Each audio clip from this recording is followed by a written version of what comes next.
What's up mga kapoys? This your boy again, Nyepoy, isang Noipi dito sa Amerika. Balikan lang natin mga kapoys yung naging road trip namin dito sa may Yellowstone. So yung nakikita nyo na yan guys, isang malaking bison. Ang sabi nila kapag mabuhok, lalaki. Eto mga kapoys, glacier. Medyo hindi maganda yung amoy neto, pero yung view guys, super ganda. Kagaya neto. Nakakaakit maligo mga kapoys, no? Pero pag naligo ka dyan, sigurado lapnos ang balat mo. Umuusok-usok pa, oh. Pero hindi siya ganun kainit mga kapoys. Tama-tama lang. Yung amoy lang talaga. Eto guys, naghintay kami dito ng 45 minutes para makita tong fountain na to.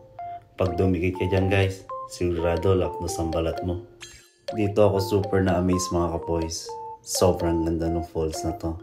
Ang tawag nila dito, Grand Canyon of Yellowstone. Kala mo lang painting guys. Eto din mga kapoys, super ganda ng view dito. Sumakay kami ng cable cart para umakyat sa bundok. Para lang makita tong view na to. Thank you for watching guys. I hope you guys enjoy.